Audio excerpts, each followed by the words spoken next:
corporate energy. Let's do it. Welcome to On The Reg. I'm Dr. Jason Downs, and I'm here with my good friend, Professor Inga Mewburn from the Australian National University. Yes. Long technical words. I should probably get an advanced degree to be able to say these kinds of words. Also, co-founder, director, all-round legend for On The Reg team. And we're here for another episode of On The Reg, a podcast where we talk about work, but not in a boring way. Never boring. Never boring. No. Practical, implementable productivity hacks to help you live a more balanced life. Inga, it's good to see you. Yeah, it's good to see you, colleague. The last time we saw each other was about a week ago when we recorded the last episode. Not a lot has happened. Not a lot has happened, I must admit. What have I done in the last week? I'm just trying to think. No, I've been to Queensland. You went to Queensland. See, you just shoot off all over the country. I went to Queensland. I can't keep track. I was presenting our Research Careers on Your Own Terms workshop. We subcontracted into Campus Plus, and I was doing it on behalf of QUT, which is part of the National Industry PhD program, which is a program run by the federal government, the Department of Education, and so and so and so and so. I can't remember who exactly. Department of Education. And they fund people to undertake PhDs inside industry settings. Yeah. And so, which is really good. Yeah. They get an extra stipend, they get extra time on their PhD. It's hard to get people who want to do it. Yeah. So check it out. If you're in a PhD, you can start a PhD and then enter this program. So you don't have to... Oh, I did. Oh, I thought you had to apply. Don't quote me on that. Oh, okay. And there will be rules. For context, we're in my house. Yes, we are. We're today. doing literal kitchen table. This is my kitchen table. Lovely. This is my Lego collection. Yes. Yeah, the Villa Savoye. I've got an art gallery, and up there I've got falling water. I don't know if that's in frame. It is falling water. I've got all my things, and we've got a sleeping dog over there. Whom we're going to let lie. We're going to let the sleeping dog lie, and we're going to get interrupted, aren't we, Jason? There's going to be cuts. We're doing things. We're going to do a multimedia extravaganza. Probably a bit strong. Because we're going to do a bullet journal thing today. It's going to be amazing. Yeah. We've got like a stand here that we're going to film the bullet journal. We're going to build a PhD bullet journal in front of you. It's going to be amazing. So the idea here being that everybody has their own approach to building their own bullet journals, which works well for them.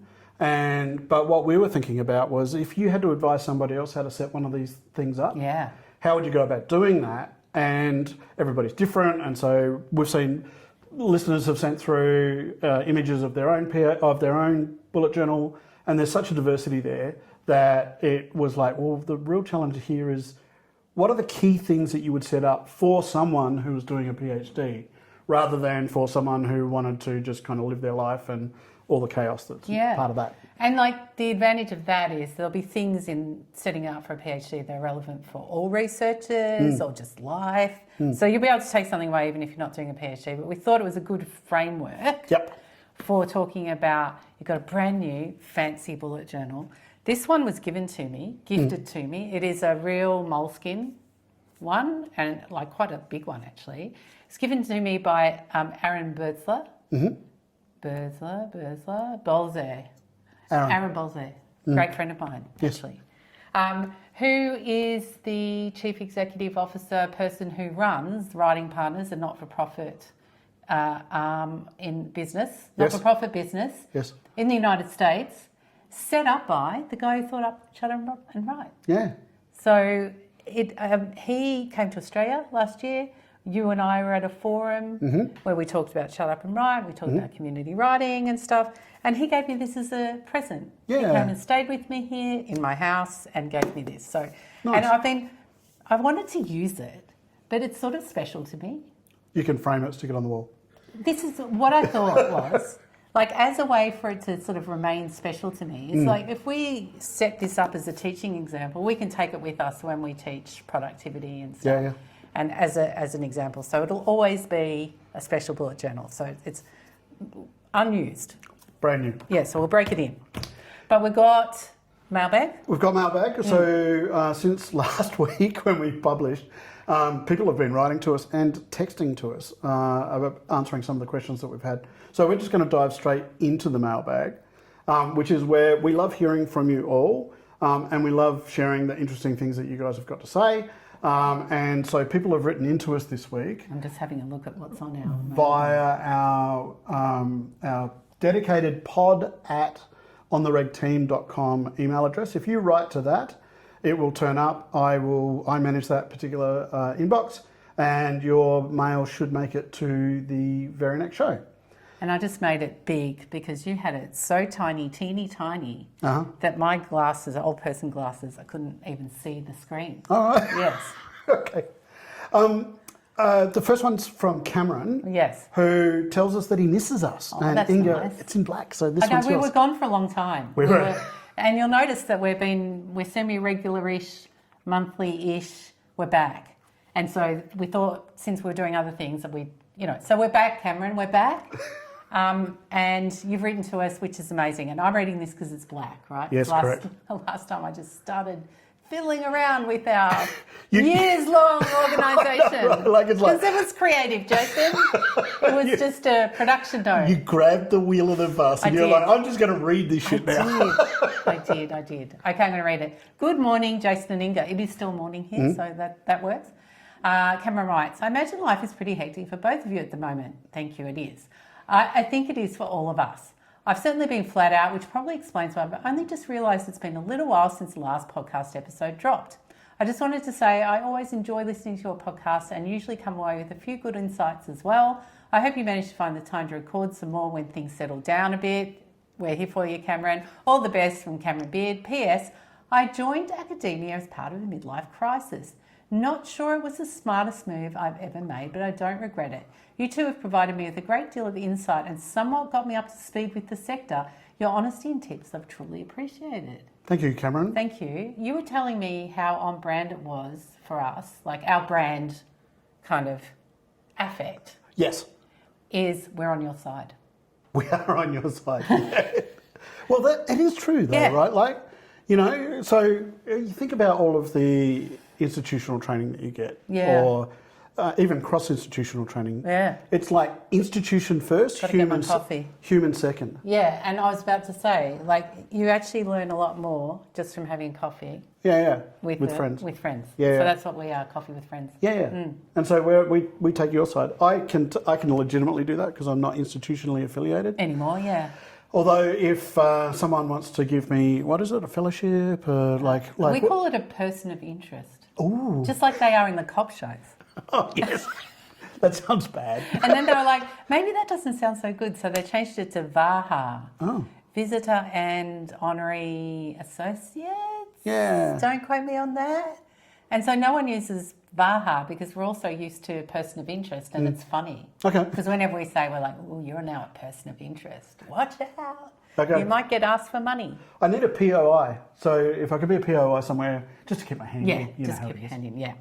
Friend of the pod, Ben Archer, has written to us about his AI use. Ben has written to us a few times. Every time he writes to us, he's got interesting things to say. Thank you, Ben. So he's written a bit of a long one here. It's in pink. I'll read it. Yes, you read it. Howdy, Jason and Inga. I noticed that everybody in the last mailbag said Inga and Jason, so I thought I would flip it. Okay. Actually, I went back and I checked. Yeah. Not everybody did say Inga and Jason. Of course you checked. Because I was like, I don't remember that. I think what happened was that Inga just read it that way. I was like, I don't recall that at all, actually. So, yes, I have to listen back to the recording to make sure. But anyway. See, I don't like to think that I've got a big ego, but clearly I have. It's like stealth ego. Ben carries on and he writes, as a poor PhD student... Time poor. Yeah. Oh, yeah. I mean, it might be poor as well, but time poor. As a time poor PhD student who was recently shut out of the academy... Shut out of the academy. Wow, that's a mental image. Yes. In brackets, having to restart my PhD, find a new job at a certain university, made both myself and most of my supervisors redundant in 2025. Holy shit, man. I've had to deeply wrestle with how I use AI in my research. I've made conscious decision to break my paid work and research work into high value and low value categories. Tell us, say more, Ben. I like this, Ben, because I'm instantly thinking 4-box matrix. Yeah, me too. Yeah. Low value tasks I consider to be things such as policies and procedures at work, LinkedIn posts, ethics applications, and standard operating procedures that people read for fun or technical detail. I have trained several Claude projects to handle these, and I have trained it on my usual writing style. Yeah. Yeah. Good call. Legit. Yeah. I've done the same. Me too. Yeah. High value tasks are things like academic journal articles, emails. These are personal communications.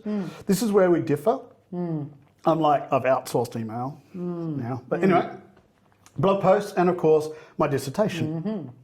These I need to write myself, not only so I can avoid plagiarism and the like, but because these things I need to be able to recall deeply at the drop of a hat. That's interesting. You know, we were saying the other day, I like the email volume for our business and stuff, and I've outsourced a lot of this to our systems because a lot of the interactions that we have with our clients, there's just a lot of it, and we can't keep it in our head straight all the time, and so you need a trusted system, which is part of the getting things done methodology by David Allen, where he calls for you need to have a trusted system. The problem with that, I think Ben's articulated here clearly, is that if you're away from your trusted system and you need that detail and you've outsourced all of that to your trusted system, you have problems. Yeah, and I think there's also been research that shows if you get Claude or Chatty to write something or summarise something for you, it just doesn't go in the meat computer, right? Yeah. And it's just not retained information at that point. Yeah. So we said this was going to be a very interrupted podcast. And that is Mr. Thesis Whisperer. Mr. Thesis Whisperer. Coming home. Ooh. With treats. With snacks. Bake sale. Bake sale sale. at Bunnings. Oh, good. Oh my gosh. Should I stop? We'll pause here and we'll come back to Ben's email. Yeah. And we're rolling. We're back. It was quite a long time we were not here. No, but we met Hannah and Ace in the meantime. Yes. Ace is cute. Ace is really cute. High energy. High energy beagle. Beagle. Yeah. Brings lots of sniffings. Latte is on a meeting dogs schedule that Brendan has set out for me. I'm behind. Yeah, but she was all right. Okay. She comported herself okay. Okay. Only a little bit of growling. Yeah.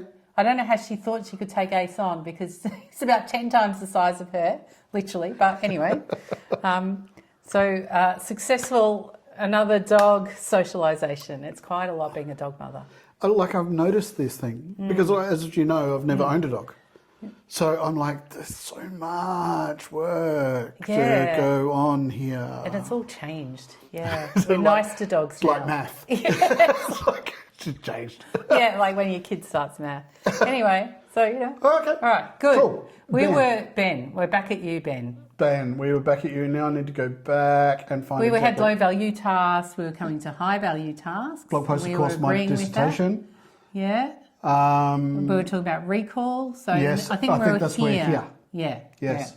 So we were talking about recall and whether or not if Claude or someone else was to write some things, it's harder for you to remember what it was written. Which I agree with. How different is that from reading a textbook and not taking any notes? Yeah, like the author of the textbook wrote the stuff. You didn't write the stuff, and it's hard for you to remember a 480-page strategy text. Yeah. It's hard for other people to remember. Me, on the other hand. Yeah, but there's active note taking, isn't there? Like there's something about reading with a pen in your hand, which is what my supervisor used to always say. It's not reading unless there's a pen in your hand. So I think we're with you on this one, Ben. So we've still got some more letter to read. Still got to go. So Ben continues on from that vein. He says, I don't know the materials as well if Claude writes it for me, and so I write these myself as it keeps the details in his working memory. However, that's not to say I don't use Claude in my research. I have realised that in my 40s, I have some AUHD. Is there a phrase, is there a pronunciation here for that? Audi ADHD is what Audi we usually ADHD? say. Autistic and ADHD tendencies. Okay. Tendencies. Tendencies. Yep.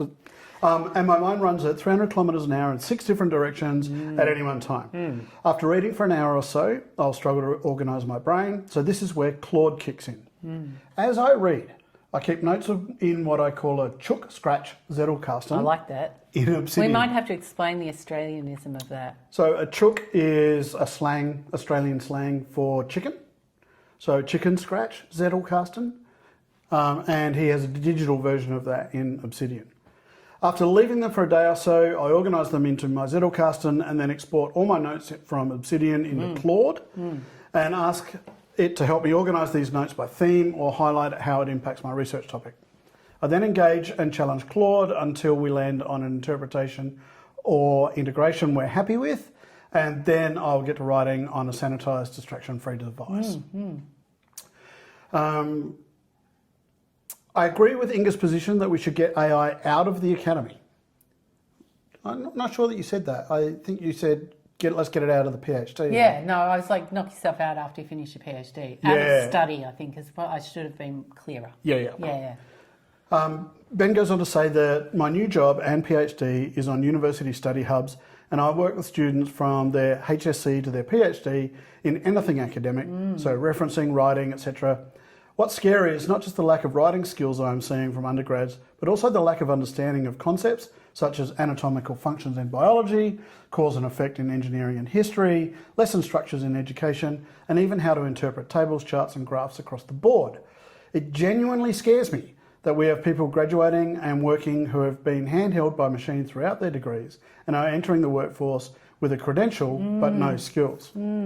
What's even scarier is some of the workforce with a credential. What's even scarier? This is why you don't move the thing. You move the thing. Not auto cue. I'm not trained for that. Leave it still. All right, I'll let you move it. Ben goes on somewhere here to say, what's even scarier is some universities are adopting a go-to-town use of AI for everything approach to assignments at undergraduate level, which doesn't help sharpen those skills. I'm with Inga. Bloody ban it already. Ban it.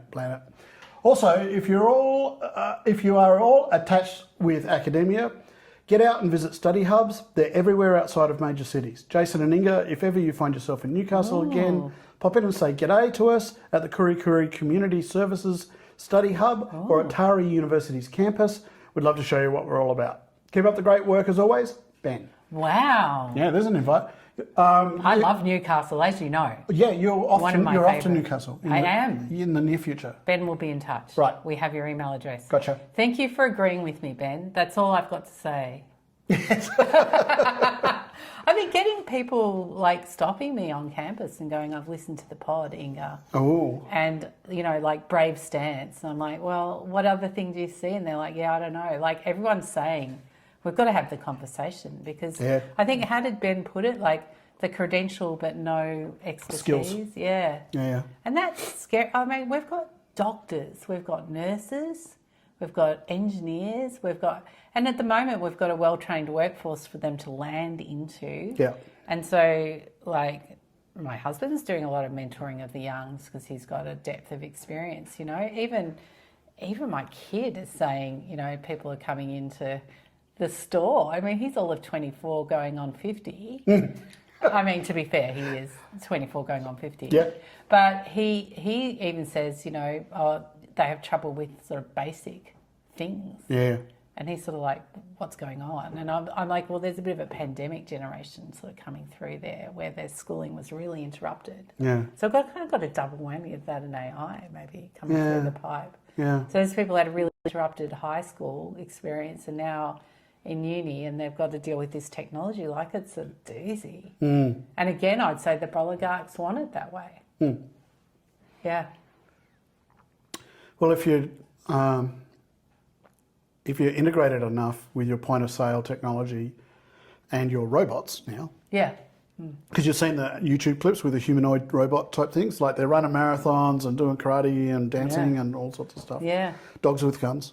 Dogs with guns. Dogs with guns. You don't need to know how to make change. No. And, you know, cash, what's that? Yeah. Yeah. Okay, I'm feeling like old people yelling, get off the lawn. Thanks for writing to us, Ben. Thanks, Ben. I'll be coming up to see you at Newcastle. We'll be in touch. Isabel has written to us about DIY. See, our audience is amazing. Lovely. Yes. And has a handy downloadable guide. I'm not going to touch the screen. I'm going to let you organise that. Okay. I wouldn't mind if you did, but not one of my quirks. I can read a movie. It moved and I got instantly lost. I like how Isabel does not do the Jason or Inga or Jason and says, "Dear On The Reg team." Yeah. You know, if you're worried about how you should do it, there's a way out. Isabel. You should always just put me first and just be done with it, I think. I'm happy with that. I don't have a big ego. I don't think I have a big ego. Isabel writes, I'm a long-time listener of your podcast. It's such a joy to listen to you discuss topics that are so relevant to my role as an academic in the UK. Thank you, Isabel. That's lovely to hear. Since listening to your podcast, I've become a text expander evangelist. Yes! And have converted to Obsidian 2. Our work is nearly complete. Almost. We take over soon. We take over. In your last podcast, released in late July, you asked about DIY and making your podcast citable. You can consider Zenodo, Zenodo, or OSF. I think Zenodo might be the most effective method to make your podcast and show notes citable. One aspect of my research is related to open science, so I've tinkered with a few approaches for presentations and data rather than for podcasts and have written a short guide. Link in the show notes. Thank you, Isabella. This is one of those heart heart things. emoji. Love you. This is great. Yeah, love heart emoji eyes. I was delighted to find a new episode a few days ago, so please keep recording podcasts. We are. See, we're being very good. We're back. If you're looking into topics for the future, I would welcome hearing your thoughts on PhD student supervision, not just neurodivergent students, but on how to effectively support, also using technology, PhD student progress. Best wishes, Isabel. We will deal with some of that in our bullet journal. We will. I'm going to add it to the list of things that I've got here. Okay. That we're going to talk about. So, like managing your supervisor. I'll put it down here. Managing your supervisor ? Well, no, she's going managing student supervision, not just managing your supervisor. supervision. Yeah. But we might talk about it from the student's point of view, and then Okay. Right. Questions without notice. Yeah. Your one big top. Pound for pound, this gives you the best bang for your buck in managing PhD students. What would you tell maybe new PhD supervisors or what should you do? Shared calendar. Yeah, okay, nice. Yeah. Read them into every detail, even your haircuts. Yeah. Yeah. Because that way you do so much less management of them. You teach them to look for gaps in your calendar. Yeah. To book their own meetings with you. And when you're doing writing, to book in when they're going to hand the writing into you. They send you a calendar invite saying this is arriving. Yep. They give you an estimated time of how long it's going to take you to read. Yep. And they send you an invitation to it. Yeah, nice. Right? It's just saves so much backwards and forwards. A bit of a discussion up front. Yeah. I forget to tell Jay that I'm going on holiday, regularly. Sometimes I'll just run into him in the corridor and then I'll be I'm away for the next 6 weeks or something. He's like, oh my God, I forget that someone's I think he's such an autonomous, and he is, but they kind of need you a bit. Yeah. Yeah, so it helps them to know what your movements are, where you are and things like that. So just easy one. Yeah, I've... Similar story. I had a PhD student, and when we did the big trip during COVID, and I told him we're going to be here at this time and here at this time, and in the middle there's no Wi-Fi or anything like that. It's I'll stop for 2 days, and that's all I've got to read. Yeah. So it needs to be in my email on this day. Yeah. Good luck to you. And marked brilliant, right? Just delivered. Yeah. And so it'd turn up. I'd sit down, read. Drink coffee, all that sort of stuff, go and have a bit of a look around, come back, read again, it was lovely. Yeah. And then, hear all my feedback. Yeah, perfect. See you in 2 weeks' time and I'm at the next stop. Yeah, and see, that should work even if you weren't travelling. That's the way to do it. There's a dependency there for you to finish something before they can move on, right? Yeah. So, but anyway, we could get down a rabbit hole about that. But I love it. Calendars. Isabel, go for it.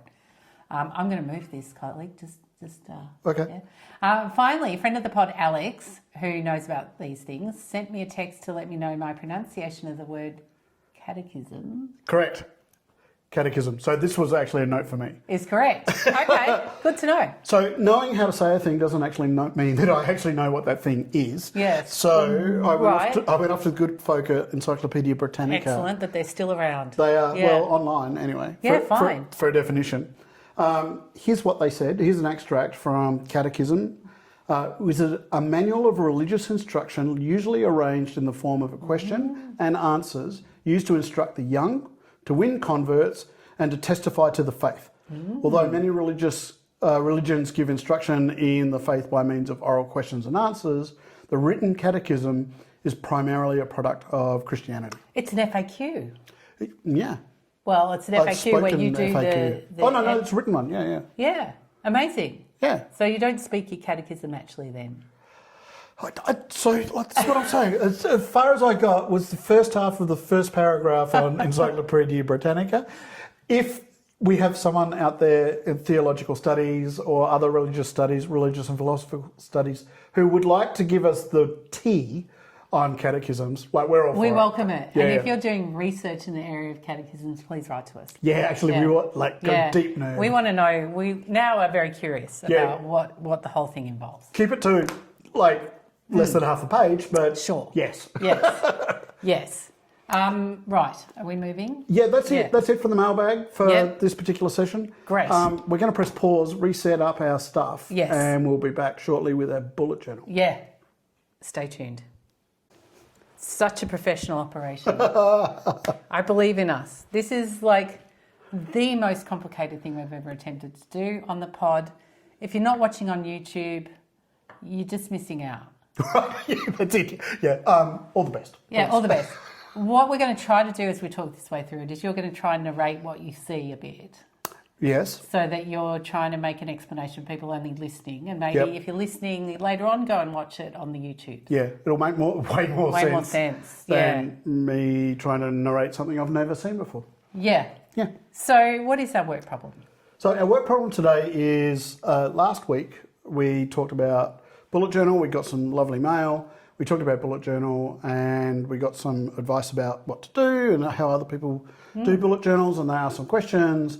And so we were thinking about that a little bit, and we were like, if you had to advise someone on how to set up a bullet journal, how would you go about doing that? And what we realised is that, which is the strength of the bullet journal, is that it's a flexible approach. So you can kind of do it any way that you want. Ryder Carroll, in his book, The Bullet Journal Method, provides some structure around how to, like the actual bullets and what they mean and how you can use them. He talks about activities like migrating information from one page to another page, talks about various spreads, and that framework works really well as a high-level organising framework. But the actual way in which people use it is often really, really individualised, and they keep track of different things that people. We've seen some we've seen some works of art. Yeah. People send us amazing pictures of their bullet journals. Yeah. Lots of colour. People sometimes turn down dog ears. Stencils. Yeah. Washi tape. Washi tape. I have both washi tape and stencils because I have terrible handwriting. And so there's lots of different ways in, which is what makes it so wonderful, because you understand your own bullet journal really well, and it works for you. But we often have to communicate with other people, and this idea that's been circling around is like, Jason, do you have more than one bullet journal? Do you have a private one and a work one? And then last week someone said that they have multiple bullet journals. They've got a research project that's got like lots of sites and lots of different people and things getting complicated. So we went like, okay, who do we all have in our lives that we need to help along a little bit? And what might be a good organising framework for a particular cohort of people that's still flexible enough for them to be able to do it their own way, to access the information, put down the information in the book, access it that's going to work for their brain, but at the same time is still incredibly useful for a thing that they need to do. Yeah. So what we ended up with was this idea of like, if you had to advise your PhD student how to set one of these things up, how would you go about doing that? So we're going to have a crack at that. We're going to have a crack and give us feedback on, so we can do another one of these. I say. Don't promise. I'm making promises I can't keep. Oh, God, What we've got in front of us here is an iPhone staging thing, Yep. which I've had for, I don't know, 10 years or something. It might be the third time I've ever used it. Okay, good, excellent. But, you know, it cost, I don't know, $30 or something. Anyway, so there's an iPhone sitting here and there is a bullet journal sitting here. And what we're going to do is we're just going to hit record on here and talk you through some of the stuff. I'm going to cut that into at least a little window in the video. Right. If not the actual whole screen. We'll see. Okay. Editing Inga, this is later. Hello, Editing Inga. I love you. I'm going to try and help you, but you're going to hate me. Please. Just give me some grace, okay? Right. I'm already picturing the phone call. Like, why did we do this? Whose idea was this? Like, And how you're gonna- come now I have to do it? And you're going to say it was your idea, Inga, You said you were going to do it. and it's on tape, so too late. So as I explained in the intro, and for those of you who are listening instead of watching, I've got a bullet journal from Moleskine here that was gifted to me by Aaron Bolzer. Yes. And it's bright yellow. Yeah. And it's a long one. And I'm just going to take this paper off that's around it. So- and if you buy one I of don't these- think it is a moleskin. I it? think it's an actual, Is that Moleskine? no, bullet journal TM. Oh, it's an like- actual, really? It's it's- a lectern. It's a lectherm with it's got bullet journal, like, what's stamped? Leather stamped? Yeah, like embossed. Embossed on Yes. the front of it. It's like the real deal. So Yes. if you look inside it, it's got the bullet. I'm not sure that You're everybody going to hold can it up, and you can do it see. closer. Yeah. What I could do is I could You could do and hit the record. I could put the record thing All right, on. let's go. Like, is it recording? Yeah. Yes, it is. So Yeah. this is the front cover. Yep. It's got the embossing, fancy. Yeah. And then on the inside, you can see here it's got all the measurements, Which is lovely. which is so you can like yes. dot measurements. You can it's embossed with gold, which is nice. Yeah. So you know how many lines there are and how wide you can do things. Yeah. On this page, which is harder to see because Yeah. The shadow. the shadow. Yeah. So That's going to be a production note. production note. There's- Editing Inga, forgive us. Yes. We've got the Venn diagram of Yeah. what versus why, with writer Carol saying this is why you use these things so that you can collect those two things in the middle. Then we move on To one of the most important parts of the bullet journal, this humble page. It's pretty light ruling here, you can see. What is this page for, Jason? this is where you write your note to the person who's going to find your bullet journal. When you leave it somewhere. Yeah. A shout out to my sister Anitra, who put all her details, including your phone number, don't forget your phone number, and left her bullet journal, I think, on the train. Oh, yes. Got a call later that morning just when she realised that it had gone missing, and she Yeah. was like, oh, fuck my life. And I think she was even texting me like, my bullet journal's gone, oh my God, cry face emoji. Someone texted her, a fellow Bujo owner, Oh, wow. who Yeah. picked it up and went, I know Oh, what yeah. this means to you. And they had an exchange, and it was a beautiful thing. Ah, nice. Yeah, so there's like an exchange of hostages, but in a good way. Anyway, so I usually write, I love you forever. Please return my bullet journal. You don't understand. This means so much to me. Like, really, like, so that person can't ignore it. Yep. Yeah. I picked up on you showed me that once, and I was like, oh, that's a good idea. Just on lost bullet journals, I have a Chipolo Spot card, which is like a credit card size, taped in bright pink gaffer tape on the back of mine. Yeah. That I can use with Find My Apple Find My service. So I can, if I was it to ever leave it somewhere, I know exactly where it got left. Or if someone was to pick it up and steal it, there's a special place in hell for you. Yeah. But if someone was to do that, I could track it. Yeah. And then I could set the Follow you. police onto Yeah. them. Or my dog. Or your dog. She's really scary. Killer. Yeah, she does. She goes, ah. Yeah. So on this next page, we've got a key page here. And what I really like about these bullet journals, they're from Lectherm, I think that's how you say it, is that it's got the standard notation, which I must admit, when I first started a bullet journal, I didn't use. I didn't realise that was the whole point. Yes. And then you told me that. Yeah. And then you're like, but you cross it off though. And then you showed it to me, and I'm like, Ah. So, like, I highly recommend you actually follow these. So every task has a dot. When it's completed, you put a cross through it. If you haven't completed it, but you want to move it to the next day, you do a chevron like that. I don't use this task scheduled one, but it's a good idea. So with the reverse schedule pointing to the left, usually at the front of your bullet journal, you might have mapped out a spread, like a monthly spread. And so I've got 12 of those in the, actually I think I've got 15. I think I've got the year plus 3 months because of the turnover thing. And so when you, let's say it's July, August, today, 1st of August. Let's say it's August and you're supposed to do a thing and you haven't done the thing and you realise you're not going to do the thing until September.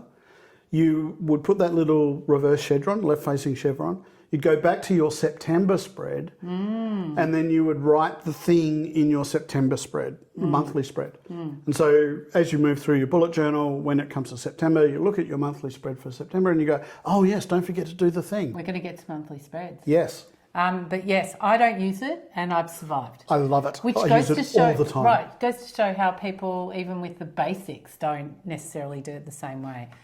When something's just a note, like just something, recorded information of some sort, just a little line, little hyphen. An event has a circle, and something with priority gets like a little thing. Again, I don't use this priority thing. Anyway, but the idea with this key page here is that you can add more of your own. So you can have all sorts of notations, or you can put stickers and say what the stickers mean, if you like. This book also has an intentions page on the next page, which I ignore. And we go straight to the index. I'm going to come back to the index, but I just want to say before we do go on further, the key difference between a bullet journal and any other kind of notebooks is the index. Yeah. Fucking genius. I mean, Yes. this alone Hard is, agree. If you only do this, your notebooks become infinitely better. Yeah. So you build the index as you go, and I'm going to show you how you do that. Right. So we go, there's a couple of indexes, pages for the rest of the book. You've got a future log here. Yeah. I don't think we're going to talk about that this time. But things that you want to do in the things future. that you want to do, like that might set your intentions for the year. And here we are on our first daily log. Yep. So you can see we've got a couple of things going on in our daily log if you're looking on YouTube. At the top, we've got the date. Yes. And then we've got shoot this Bujo app. Yes. Right? Which in progress. It's in progress, so I'm not going to cross it off. We'll cross it off at the end. Once it's done. Yeah. We had Ace coming to visit Latte. Puppy Ace, Beagle Ace, and Latte visited. Yep. Yeah. So when I've had an event, you can see I'm using the circle there. I usually just put a line through it that happened. Oh yeah, nice. You don't have to. You can just leave it there. In case you wanted to track. But later on, if you go back, you go, you wanted I to did track. that. Yeah, I was supposed to catch up with Jason and he ghosted me. He ghosted me, which I did to someone the other day. So sorry about that, Ben. But you know, Luke was going to Bunnings, and this goes to show you can mix personal and professional in there. So my husband Luke was going to Bunnings, and he was going to get some puppy fencing because we've got a fence that isn't, as it turns out, the puppy's too tiny. She can get through the bars in the fence. So he's gone to Bunnings, and he's actually doing that right now. So I'm going to mark that as done. Yep. And that's your basic bullet journal really here. And we're going to talk about something later on that's like a future thing. And I don't think that's going to get done today. No. So I'm going to migrate that to tomorrow. Yeah. Then I'm going to pick up and I'm going to make tomorrow's, and I'll look back at the few past days, and I'm just going to pick up that task and put it there. Right. Production note. Yes. Where's the light in your light switch for your light here so that we don't have the shadow problem? Under there. I think it's going to make the shadow problem worse. This one? No, because this light. Yeah, but let's see. Let's see. Yeah, it's better.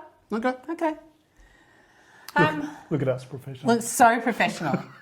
Okay, so that's a daily log, and you can just keep adding things to it. Like, is there anything else coming up for today that we've got to do? No. It's a Saturday. Yeah, thank God. Always here for you to work. Okay, so that's your basic daily log. And so I could just write a note, and you told me something about the bullet journal there where you task schedule, schedule, notation, right?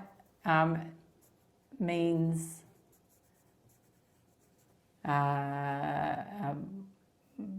put on future log. Yep.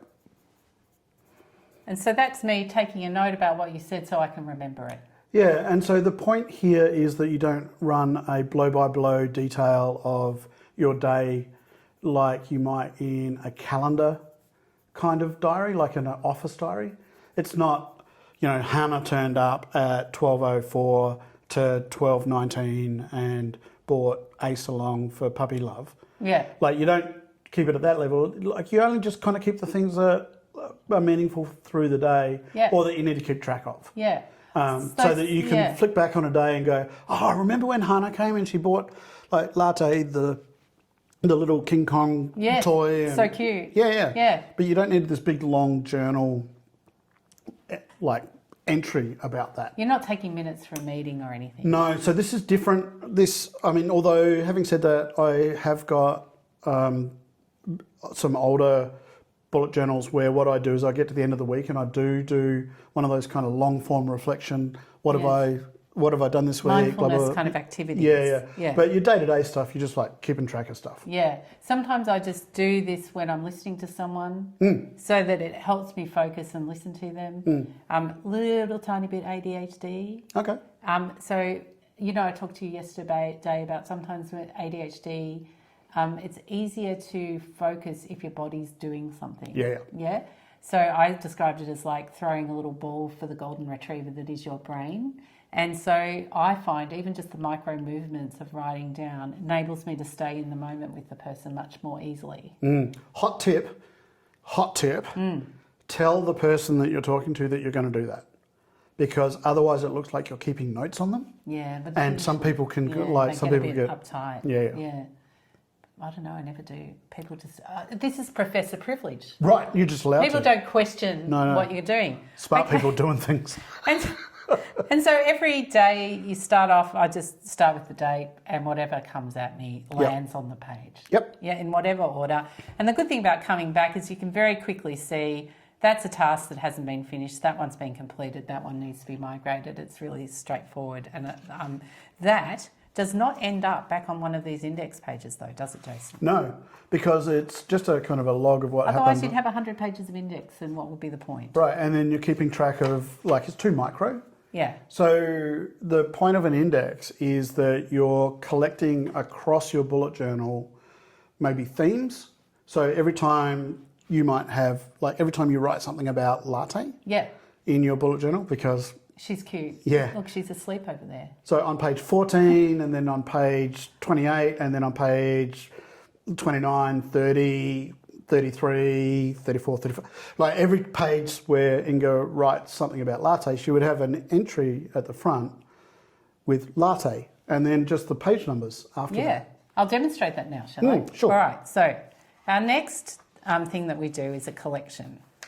Right, so this is a collection that I've started for this episode. So these are the things that we want to talk about in this episode. Yep. Right? So we've talked about name and contact details, which is the first one on the top. I'm going to put a cross through that. That's done. We've talked about the index. We've kind of talked about it. Yep. But I don't think it's quite done yet. We're going to show you. I'm going to put a cross through daily log. Yep, because we did that. We've talked that. And now we're talking about collections. What I do with collection, so collection is a page that's just dedicated to a theme. So collection can be anything. In this case, I'm using it to compile my show notes. Yep.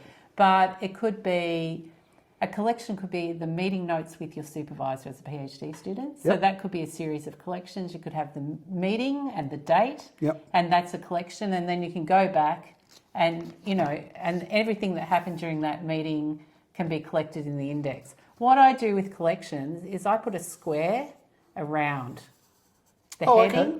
Yep. So when I'm flicking through my book, I can immediately see where the collections are, right? So then I'd go back, I'd look at the number here, it's 14. Page 14.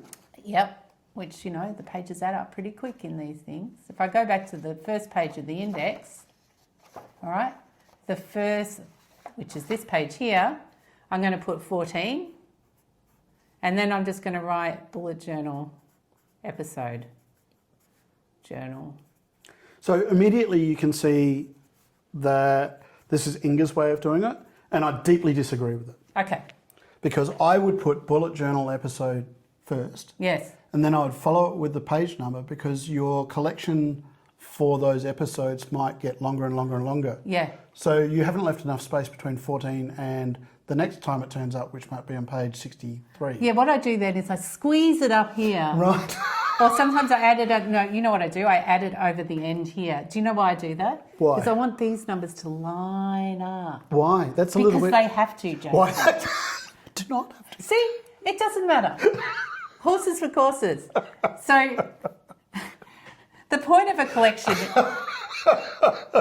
we're going to come back to it, but Yes. say I fill this page up, right? I've filled all this page, I've made note. Yes. Yep, I've got another collection emerging over on this page here, which is the editing notes for this episode, right? Yep. So I'm going to say, sorry, editing Inga on here. Now, okay, I put a note there, sorry, editing Inga. Yes. All right. So I've filled this page up, but I've still got more to say. Yeah. So what do I do now? I just go to the next empty page. Herein lies the genius of the bullet journal method, and I put bullet journal up the top here. Journal ep. That's silence. You maybe want to narrate it for our listeners. So what's happening here in the background, if you're not watching, is that Inga has repeated the title of the collection that she wants to continue on with on a non-sequential page. Yes. So she didn't do it on page 15, she picked it up again on page 16. So what this means is that she can look on page 14 in her index, it'll go 14, 16, same title, same collection title, and she knows that she just flicks through to that. And why that becomes important is because your bullet journal can sometimes, you might start a collection because you know it's going to be useful for you in the future. Like you might start a collection called data, for example, before you've even started collecting data for your PhD. And that might start on page 15 or something like that, but you might not get to it until, page 54. Well into your candidature. Yeah. And it could be like 154 or something. Yeah. But then your initial notes were on page, whatever I said, and then the next time they turn up is on page 154. Instead of flicking through your bullet journal to find out where the next page is, you just go to your index and you go, started on page 14, next page is page 154. You ignore all the stuff that's in the middle because that's not relevant for what you're looking for. Yeah. So you just find the information that you want at the time that you want it. So Jason would have written bullet journal episode and then the number, but Right. I write 16 after this. Right. So that starts on page 14. Now I remember why I do it this way. Starts on page 14. Okay. And then there's subsequent pages, right? Okay. But the key thing, and one thing that writer Carroll says in his book, is this concept of threading, which is always weirdly hard to explain. That's tiny there, but that says 16. Yep. I'm going to put a / here, and actually I'm going to put it here, and I'm going to put 14 here, which means going backwards, it's 14, and then, I'm going to rub that out, anything that's forwards ends up there. So I can come in here and go, okay, well, I've landed on this page, but actually a previous page was 14, and you can then follow things backwards and forwards through the bullet journal. So if you've got meetings with your supervisor, you can go, what meeting was that we talked about X? Yeah. Right?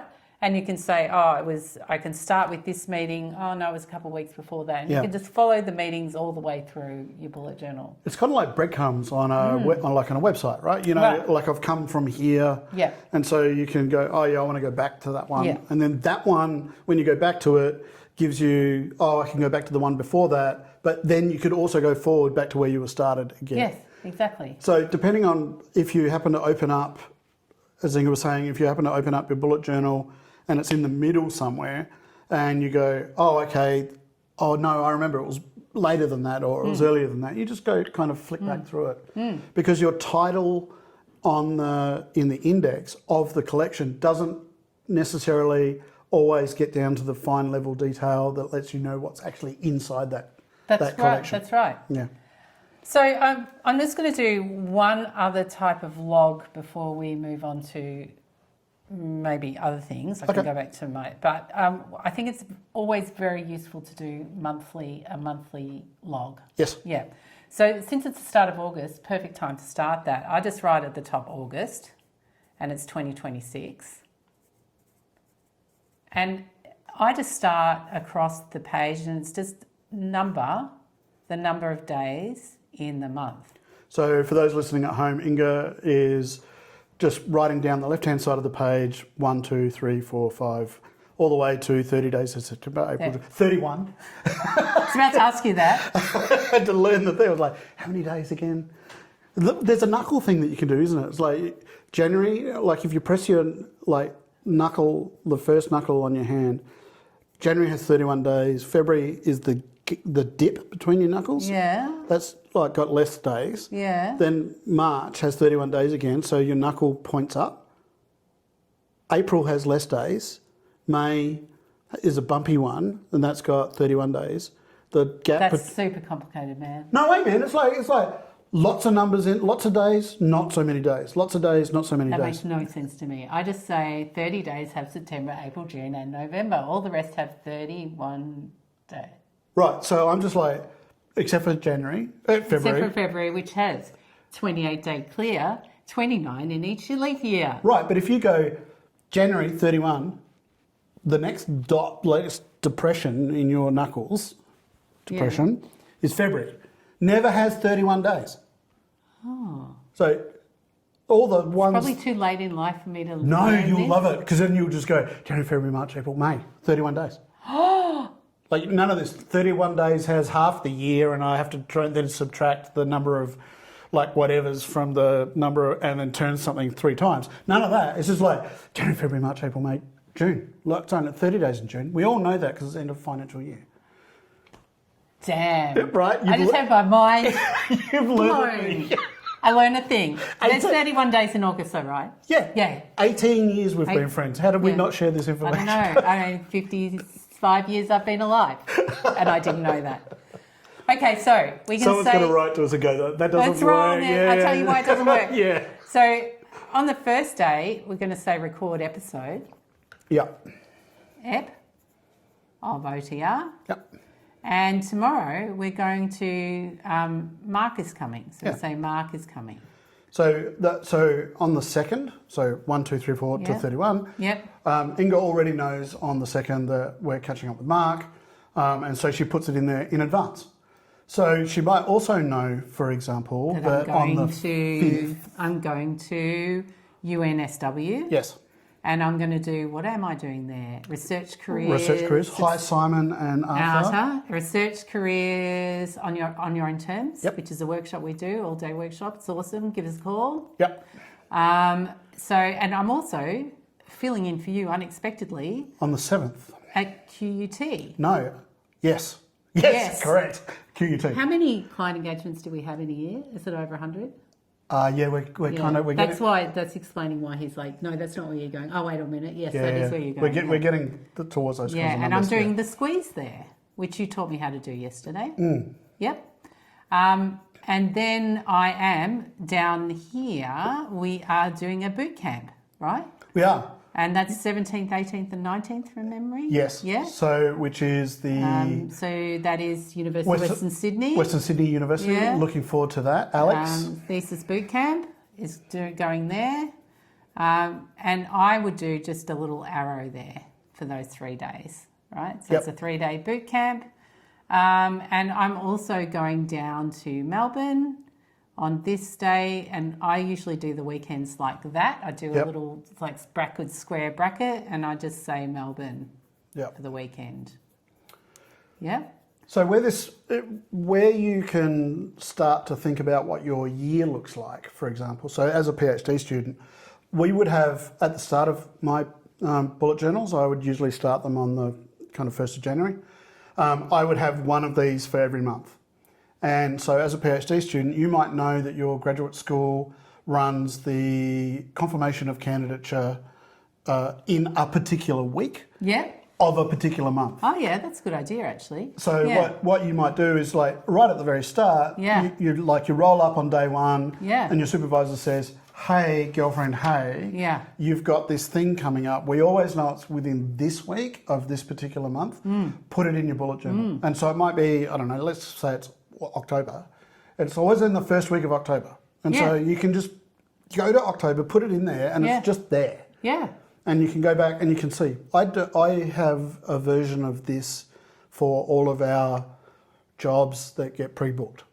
So sometimes what happens is someone will ring us in the start of the year and they'll say, "We want you to come and do this thing, but we don't want you to come until August," or something like that.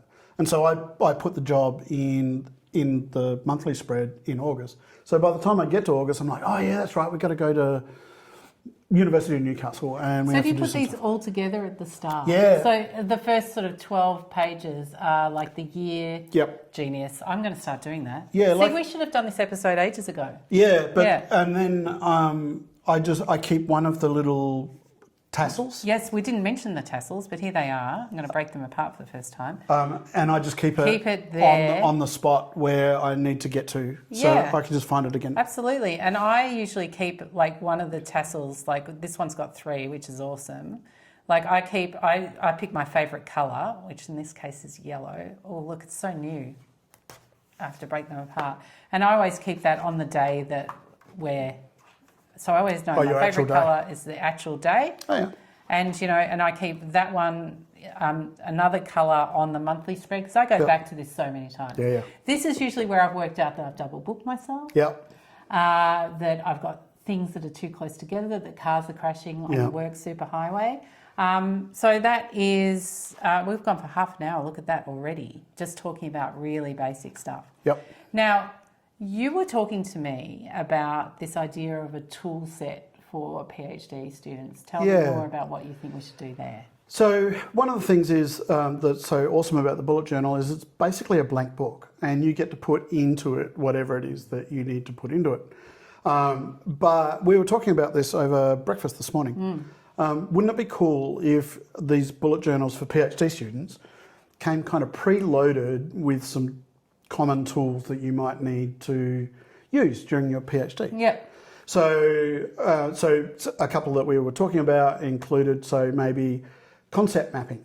You might not know what concept mapping is, and so if you just had in your bullet journal just a 1 page on concept mapping, maybe a quick example of what a concept map is, how it's used, and why you would use one, that just kind of is just somewhere in your bullet journal. To remember, so a useful kind of diagramming technique. So I'm going to do that now. I'm going to go to the next page, because we don't care what page things are on, because they're all numbered. That's right, and your index picks all that stuff Yeah. up, and so you don't. That was the hardest thing for me. Was Yeah. what I would find is that I would be working my way linearly through the year, and I'd be filling in every page of my bullet journal. Yeah. And then I'd get to a week, and I'd go, oh, actually, I need to keep that page blank because I know a thing's going to happen. Yeah. Yeah. Like on the Thursday or something like Yeah, that, yeah. right? And then so I'd You end up with these weird gaps. You end up with and these then you weird can't gaps. find the gap. You're like, I know I left a gap, and then you realise you left it in the wrong spot. We've Yeah. all done this. Like, if you're watching this and you've not used a bullet journal, you know what we're talking about. Or you've forgotten that you actually left the gap, and the reason that you left the gap, and you just forgot that you did that, and so you just start a new page. Yeah. And so that gap now no longer has a purpose. Yeah. So And then you get worried because you're like, what was in the gap? what happened to my brain? Yeah. So what I ended up doing was, like, I had to talk to myself long and hard about this, was just go back to, like, you could be 100 pages along and you go, oh, I need to write a note about a thing that's relatively important, and you flick through your book until you find a gap, and I'm like, it's going to be on that one. And so chronologically through the year, as you fill in your bullet journal, you might be up to page 238, but that gap turns up on page 98 or 94 or something like that. And so you just go back to 94, fill it in, and then in your index, you just go, important idea, page 94. Yeah. And it doesn't matter that it's all out of, like, it doesn't have to be numerically. No, because Like, you've got an index. you've got which, an as index. I said, fucking genius. Fucking genius. So, concept mapping tool. Yes. Let's show you what a concept map is. You introduced me to this, and now it's a regular feature of our bullet camps. Bullet camps. No, there's no such thing as a bullet camp. That would be a bad idea. Bullet journals are great. Bullet camps, not so much. Not so much. So, with regular part of our thesis boot camp. And I imported it, actually, your idea into the ANU boot camp. You're welcome, ANU. Ah. So, let me show you very simply. Licensing agreement? No. No. So, for instance, a concept map. Maybe I'll explain the concept map audiologically. What I'll speak about it. You draw I'll it. draw it. Okay. And so we're going to do one on dogs and people. Yeah, that's right. Okay. Yeah. Most people are familiar with a mind map, and a mind map you would normally put a concept in the middle, and then you would have these little arms that come off, and those arms would then have another circle at the end of them. So, and somehow those two concepts are related to one another. So you might have dog in the middle. There's dogs. And then there's a line, and then you might have people. Yeah, so I'm going to do that. Yep. So dogs and people, I'm going to put a line. They're connected. They have a relationship with each other. They're connected and they have a relationship. Thousands of years of Yep. relationship, and which I'm plugging into with Young Latte because, like so many years, our human ancestors have created Stockholm syndrome in these small furry bodies. So they love you. Are an oppressor. Yeah, actually. You know, you're offering the food, but only if you do what I want. And so she's got generations of like little dog behaviour. She's programmed deeply to be amusing and to please me. That's the breed. Yeah. She's a Coton de Tulier. Look it up. Okay. Madagascan royalty refuse to let peasants own them because they're bred to be amusing Okay. and to love you. All right. Probably too much. Okay. Okay. So dogs and people are connected. Dogs and people are So connected. we can indicate which way they're connected, can't we, by making an arrow. So people are connected to dogs. Yep. And dogs are connected to people. It's a two-way relationship in this case. Now, in a mind map, usually that's not how it works. You have a parent node, and then all the nodes, all the lines that come off it are regarded as child or sibling nodes. And so when you look at a traditional mind map, you go, there is some sort of relationship here, maybe hierarchical relationship, but there's no way of knowing what that relationship is. That relationship's not described anywhere. It's just that they're connected in a way. Where concept maps are different is that you label the line. Yeah, that so joins the I'm two going to things label together. this line love. We love each other. Yeah. So dogs and people, like and so what you've got is these two concepts, dogs and people, and they're joined by A double-headed arrow. double-headed arrow of love. But you could have other relationships with the same Yes.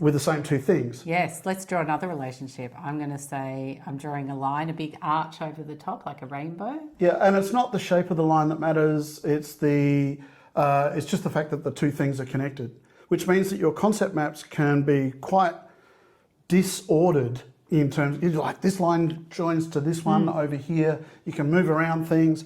I'll often, in a line, if one line has to cross another one, I'll do this looks like a little Speed bump. bridge. Yeah. So that it's like I stole that off you. We're not intersecting. Yeah. We're going over. They're around. Yeah. So it can be quite messy, but the relationships between the concepts still hold, and you can see that visually. So this line here, I'm going to say goes that way, Yep. and then I'm just going to put this here.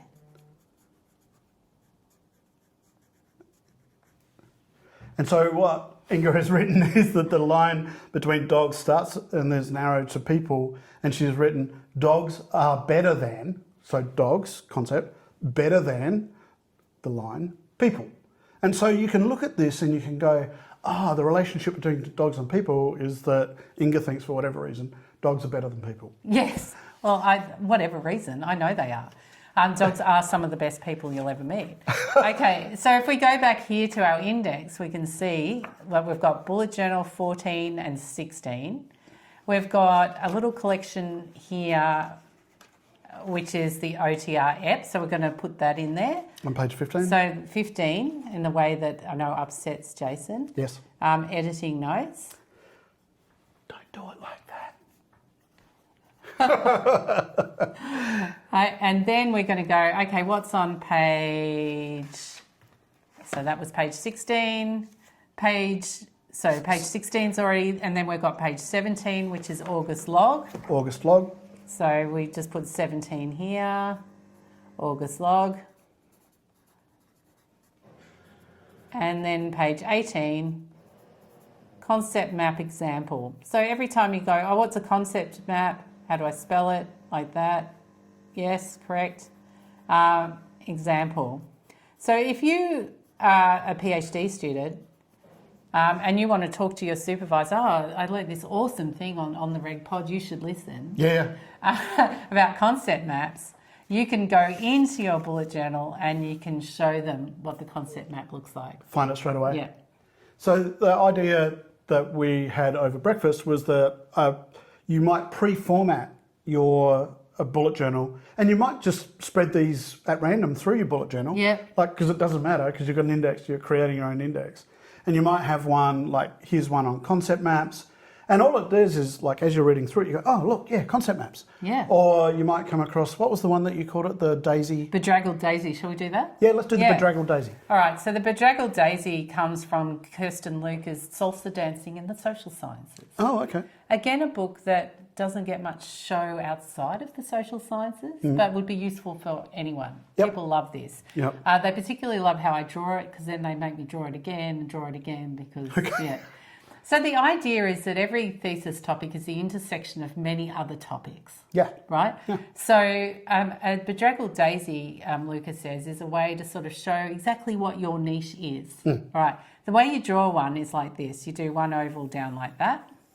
You're narrating. So people at home, it's an elongated oval. That's vertical on the page. Vertical, north-south. And then you do a horizontal one. Starting to look a little bit like atoms crossing. You know? Yeah, it does actually. And then you do another one at an angle. So really starting to look like electron paths in an atom. Yeah, and then you do a last one there. So if you're fans of the Big Bang Theory, you'll recognise this as looking like the atom thing in the front of the Big Bang Theory. And I'm going to call Daisy diagram up here. Now, the genius of this is to say, the genius of this is to say, what are the intersections between the topics? So say I'm researching dogs and people. Sure. We'll stick with that theme. Yep. So give me some ideas of search terms you might say, okay, my research project is, why is Latte so cute? Right. Right. So Latte is a small dog. Very right? small. She's 2 kilos and she's adorable. Okay. Not yet 2 kilos. You said the other day. Not yet. No, she's exactly 2 kilos. Oh, okay. She was 1.6 when we got her. Now she's 2. Oh, okay. Okay. So she's a small dog. Beefing up Jack and Iron. So I might say small dog here. Yep. And I might say large dog here. Yep. So Inga's filling out the outer leaves of this diagram, if you like. So yeah. So I might petals, say petals is the let's word. say it's a history of small dogs here. Yeah. And a history of large dogs here. In the intersection, between the histories of large dogs it's and like small maybe dogs. what are the differences between them? Yep. Or what are the intersections? What are the relationships between large Maybe and small dogs? Genetics. Yeah, genetics of dogs, or there's a relationship between the dogs there. Yeah. Maybe there's a history of big dogs eating small dogs. Yes. I don't know. Sounds like something. This analogy is already falling apart. So we've got maybe we've got owners. You've got yes. Yeah. Or working dogs versus We've got working dogs versus amusement dogs. Yeah, working dogs versus amusement dogs, which mine is definitely an amusement dog who met a working dog today. So in it again, this is the outer ring of the bedraggled diagram, but Daisy that Inga was filling out. Yes. So starting with these bigger ideas, I'm presuming. Yes. Around the outside. Yeah. And then there's intersections between each of those. So we say, well, which of the large dogs are working dogs? Yep. So then you've got large working dogs here. Yep. Yeah. Like border collies. Yeah, border collie dogs. Yep. And then what's the intersection between amusement dogs and working dogs? Yep. What are there dogs that are both? Yes. So we're going to explore both, question mark. Yep. And then if you look at this one here is the intersection of all of these. So for those listening at home, it's the intersection of not only the large scale ideas, but also the intersection between those large-scale ideas. Yeah, so you're sort of bringing it up to one point. So It's intersections all the way down. So you might this whole thing might be useful dogs. Useful dogs. Yeah. So you can see how it starts to organise things. Yeah. The valuable thing about this is I often advocate the bedraggled daisy diagram as a way to keep track of your search terms in your literature. Oh, yeah, that's smart. Because your topic is this bit, is the intersection of all of those things. Yeah. Right. And by putting it down visually, I imagine that just makes it easier for you to kind of step back from. You're not down in the detail of all of those little pieces. But it also helps you ask interesting questions like, has anyone looked at the amusement dogs and the working dogs? Which ones are both? And so we encourage people to just take their list of search terms, like they'll have a list, and then just plonk them together, and you start to go, oh, what would be the intersection of those things? Yeah. So it's like a creativity tool. Yeah. Other way that we've used it is we've had at boot camp, for instance, we have people write different aspects of their topic on alternate daisies. Right? Oh, yes. And then they start to see these really fruitful intersections, and then we make them do like at ANU make them do like a 20-minute exercise where they work up a whole research project, and then we pitch them, right? Oh, and then okay. they green light. So we've had,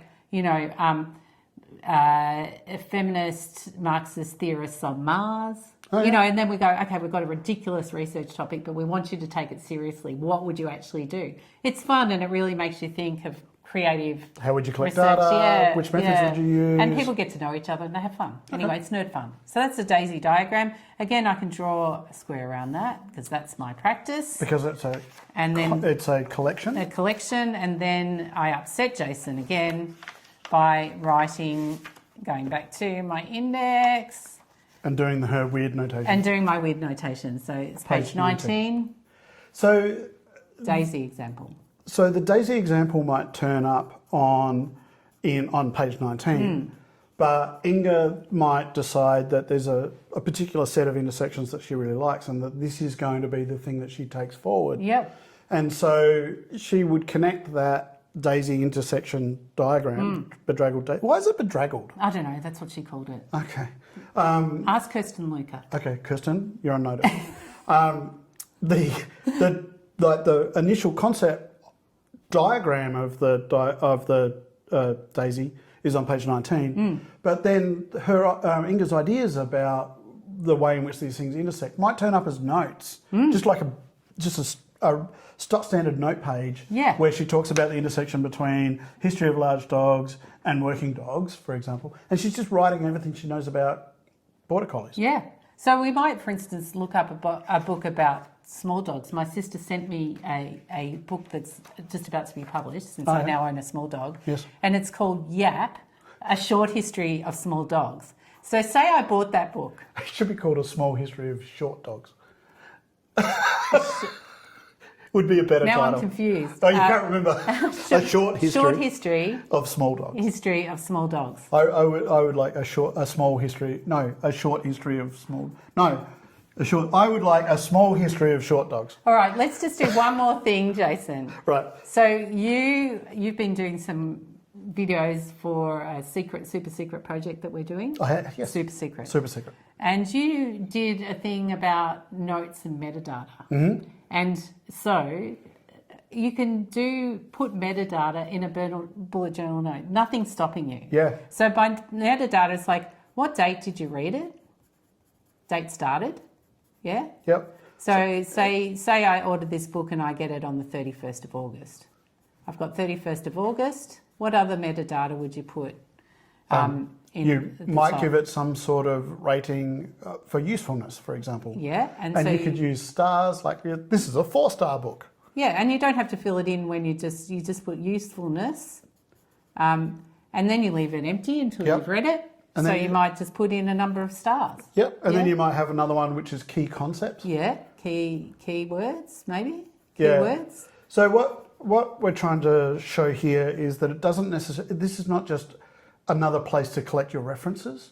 Like you notice we haven't said who the author is, when it was published, any of that. What Yeah. we're collecting is our own experience of this particular book Yeah. with the metadata, because you don't capture that sort of stuff in your Zotero database Yeah. or wherever. Yeah. And you can capture it here.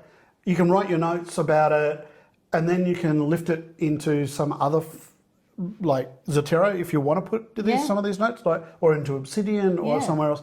Should you want to? Yeah, or you could take a photo of it. You could. And you can put it in AI, but that's a thing Different for thing another altogether. day. All right, so they'll have to watch your other video that you're making. Yes, super secret video. Super secret video. So we can generate a set of metadata that we find useful as we're reading the book. For instance, you can do things like make a note. See, Yep. that's just a line there. Yep. And you could say, you could ask yourself a question like, why has the cover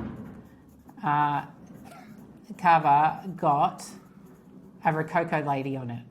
It's like all of my things. Lady on the front. I don't even know what that is. What is the one, a Rococo? She's got like the hair piled up on the top of her head.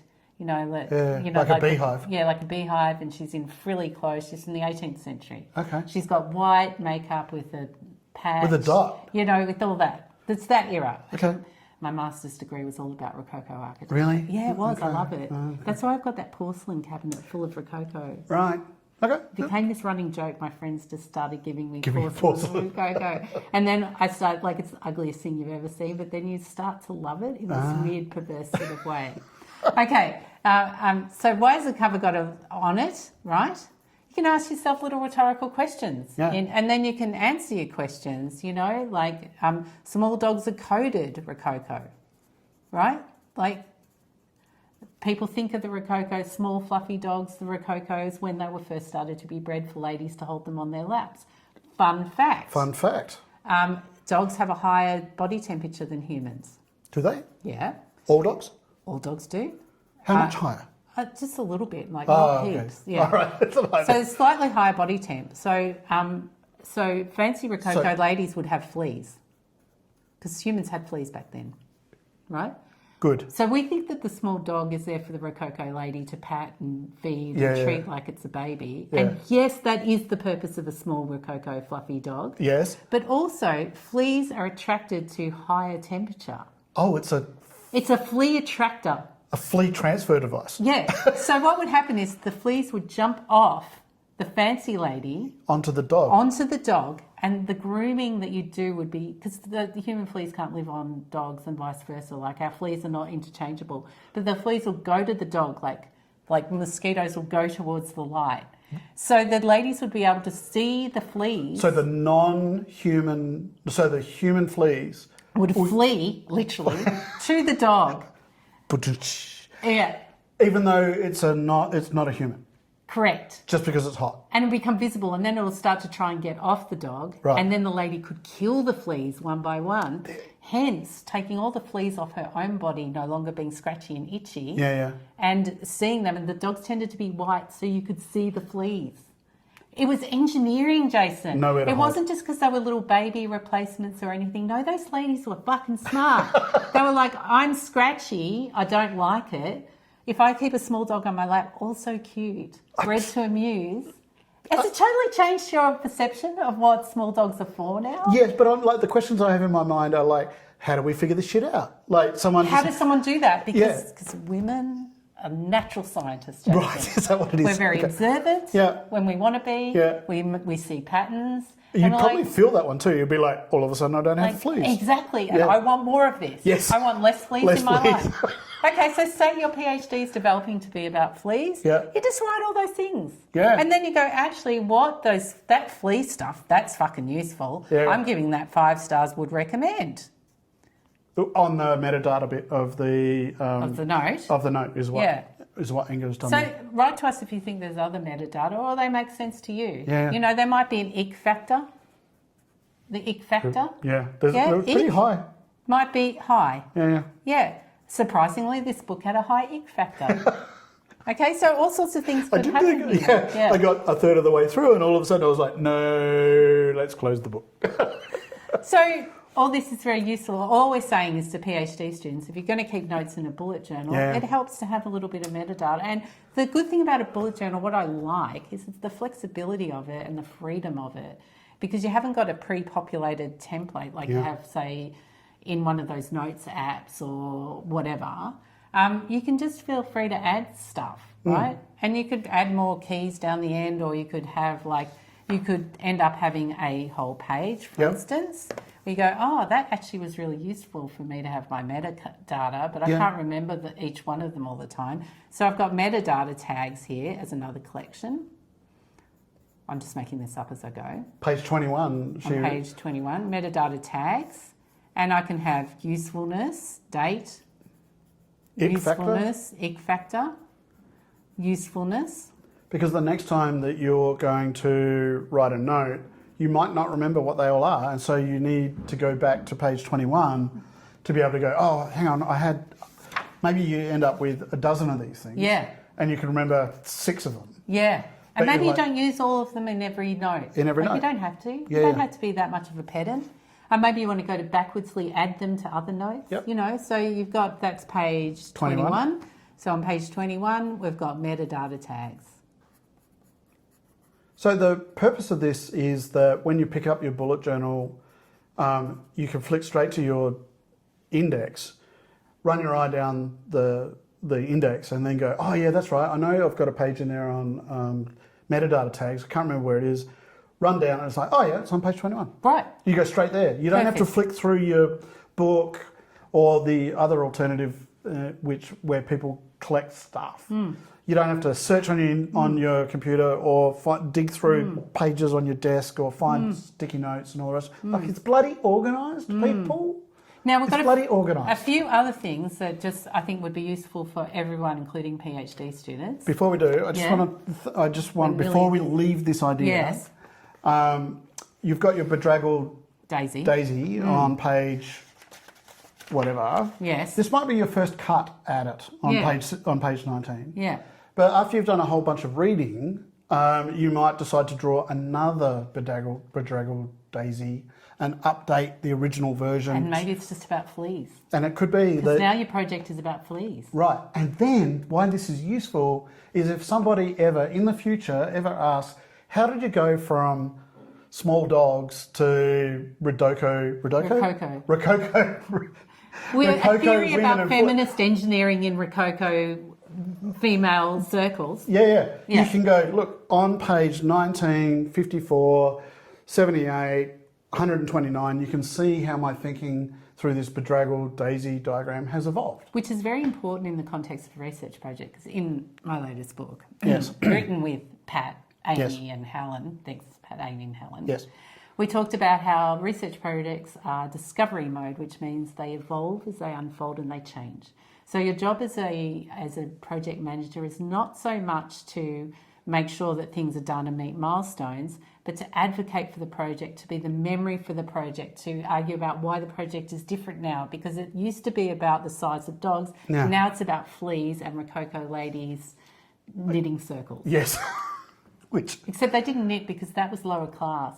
Lower class people knit. Oh. They did embroidery. Oh, okay. That's a whole other topic. Right. It's a PhD for another time. Do you know, I'm very, very confident that somebody is going to write to us and go, you know how you were talking about Rococo women and fleas and like, did you know? And they're going to give us the link to the thesis that's been done. I should cite my sources for how I know that about fleas.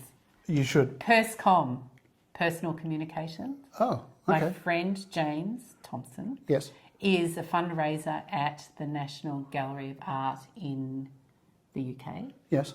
And there was an exhibition that was all about small dogs. Yes. And that was the tour guide told him that fun fact. Really? Yeah, Oh, so this is third hand. it's third hand, PersComs. PersComs. But I do trust James. Okay. So someone might write to us and say, you're wrong about the fleas. I welcome that. I open my arms to that, because then I'll come back in my bullet journal Correct the record. and I'll correct the record. Yeah. And I'll go, and I attributed that to Yap, the short history of small dogs, which I am going to buy and read because that looks great. But it isn't in there to my knowledge. It might be. Okay. I can go and verify. You can. I can report back. Is there any other bullet journal tips that I would just like to include a couple? Sure. I think it's really, really helpful to have a list of your subscriptions Oh, yeah. and when they due, the pay. So, so it's like name, of the service, due date or when you renewed it, amount. January, February, March, April, Yeah. like May 31. You're showing me the fist theory. So subscription's very handy. Yep. Because you can just breed those like rabbits, and then they're costing you so much money. You're a PhD student, you've got to keep your eye on costs. Yep. Yeah. Which is one that I've got in my bullet journal. I have a whole page collection of when I spend money for when we are pre-booking flights and hotels for jobs that are going to turn up in the future. Yeah. So, because what can happen is we might not have a job until August, and I've booked the flights way back in May. The money gets taken out of our account in May, and then I have to reconcile that account versus the actual job and all the other expenses that turn up when I actually do the job. Yeah. And I'm sometimes like, oh, God damn it, where's that thing? And I just go back to my collection about when I spent money, and I can go, oh yeah, that hotel cost X dollars. It was attached to this particular job. Yeah. And I can reconcile all those funds. And you can let go of that in your mind, that information, that's kind of detail, because you know you've landed it somewhere, you've collected it somewhere, right? The other thing I do is I have a books loaned. Oh yeah. Yeah. So you might say supervisors do love to hand books to you. So it's a good way to keep a track of what your supervisors loan to you. Yep. So books loaned or equipment loaned or something like that. Yeah. Hot tip: after you've done your PhD, people will come. You will end up with a collection of books. Although the new ones, do they have books anymore? Still, depends. Yeah. My students do. I collected a whole range of books online around cartography, metaphor, strategy, and my circle of kind of friends and colleagues knew that I had this big collection of these things, and they would come and they'd say, "Hey, Jason, have you got anything about blah blah blah?" I'd go to my book collection shelf and I would pull off the very expensive academic book about cartography, and I would say, "Yeah, have a look inside this book," and they would say, "Thanks, Jason." They would go away, and I didn't do this. Oh, and little by little, your large collection of expensive cartography books got smaller and smaller, and I can't remember who I lent them to. And time has passed, and now I'm embarrassed to go back and say, "Hey," and they're embarrassed because they're like, they don't even remember who they borrowed it from. No. Yeah. So this is a good one. That's I concur. Are there any kind of like just regular keeping track of things that you would? We talked a little bit about. One does service activities and teaching activities, and it's really useful to hold on to this sort of stuff for in our research career success. We talk about the kind of things that you do, like backstage work. Yeah. So say you helped out at a conference, or you organised a reading group, or you tutored. You can keep a little service log, and I really recommend this for working academics. Yeah. Where you just like keep a quick note of all the things you did for other people, even if you don't think it like falls into a category of service. The other thing you can do as well is mentoring. Yeah. So I have lots of coffee chats, right? I don't actually keep it in my bullet journal, but I keep a log of all my coffee chats, and I count them at the end of the year. Oh, do you? Yeah, and I that's a good record idea. them, and I tell my boss, I mentored this many people. She doesn't care. No. Because she's awesome, she trusts. She doesn't need me to give those kind of figures. But later on, when I come back to write a promotion application, which thank God I never have to do again. Right. I mean, if I want to become a distinguished professor, I just couldn't give a fuck. I never want to write another one of those promotion applications in my life. Okay. But if I say I did, I would be keeping this kind of information for myself. Yeah. And just because it's in the index, you can just go back to it any time. Easily find it. Last thing we'll talk about is I'm just going to take away the bullet journal. And we talked about this a little bit last week. Last episode. It was last week, but it's last episode. This is my master index of all my other bullet journal. Yeah. And you can see I've got numbers when I started and finished them. So at the top of the page, Inga's got Bujo number 2. She started it in July 2021, finished it in December 2021, and then she's transposed the index from Bujo 20 number 2 into this page on her master index bullet journal. So she can just go down and she can look and she goes, in that year, what did I look at? And she can go, oh yes, induction turned up on page 106 and 137. So she goes, oh okay, goes along to bullet journal number 2, pulls it out, opens up to page 106 and 137, and like there's the information that she needs. And that's the whole, like I continue to do induction and I'm just, as you talked, I'm like, oh, that's the first year I did it. Yeah. And I couldn't remember the other day someone said, how long have we been doing induction? Oh yeah. And I didn't even think to look in here. Right. But here it was. Past Inga started doing work on that in 2021. So we've been doing it for 5 years. I just want to point out that it's inconsistent. It is inconsistent. That her indexing in her master index is different to the indexing she's got in her other Bujos. And I'm like, what is even going on now? What do they say? Consistency is the tyranny of small minds, Jason. Anyway, take that under advisement. I love the fact that you knew exactly what I was going to do. I know, right? I was like, oh God, he's going to come at me with this one. Then you just put a sticker down the side of each one of them. On the spine. Stick them on the shelf. Yep. I also recommend stickers. Yep. I sticker all my... I'm going to go and talk amongst yourselves. Right. Because I'm going to get a couple of my bullet journals so you can see. So you can see what's going on. Because I think this is a very important part of the process. So Inga has stickers and I use stencils because my handwriting is terrible, and I use stencils across the top of the page so that at least the most important thing on the top of the page is clear and legible. And so sometimes that just might be the date. I might like stencil in Monday the 23rd of whatever month. But sometimes it's the title of the collection or it's some other thing that I can just quickly see, and I need something clear and legible at the top. I use stencils for that. I also use, in the index at the front, like the monthly index, the monthly spread that you're talking about, I've got this little, and I might go get my stencil just to show people. I've got this little stencil that's got this little cutout which looks like a plane.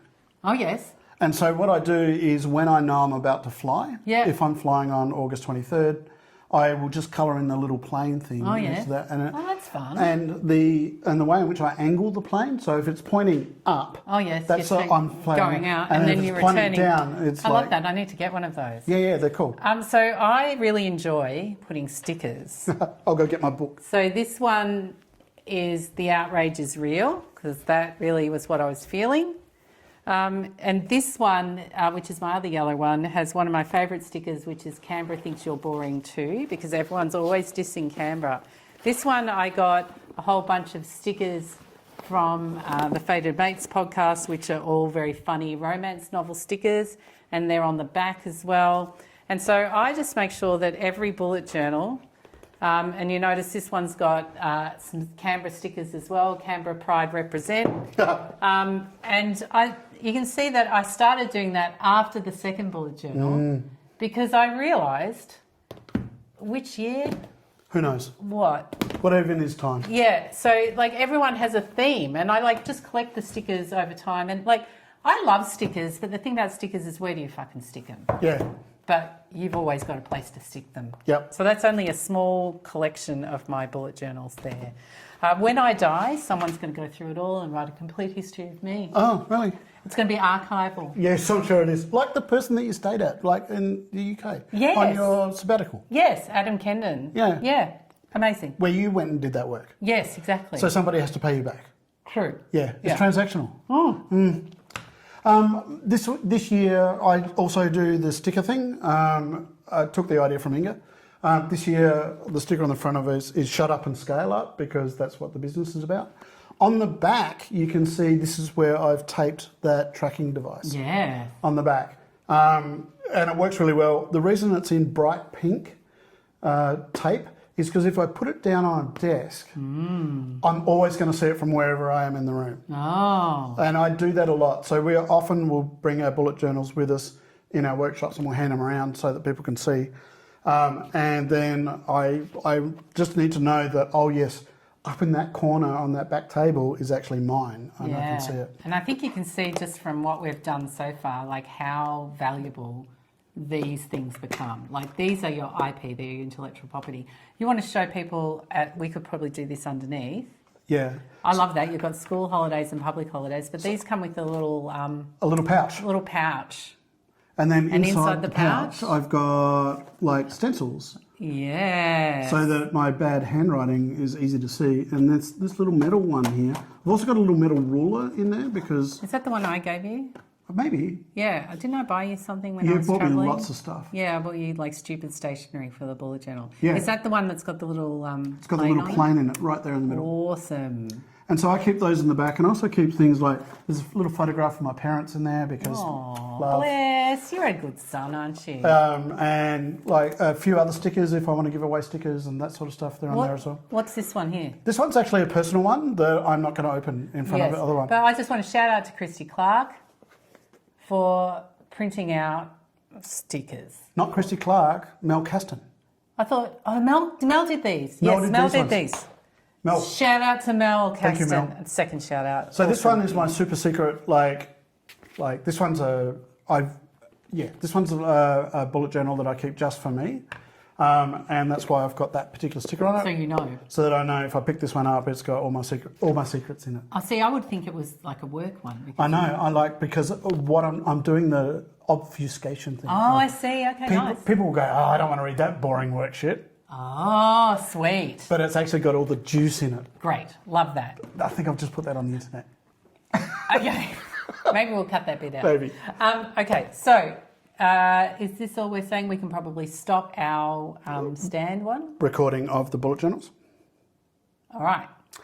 I guess as we wrap this one up, as we wrap this episode up, the only thing that I would like to say is that over the years I have tried many different approaches to capturing, collecting information, writing journals, having journals, like, the ones where you actually talk about all your feelings, like all of that sort of stuff.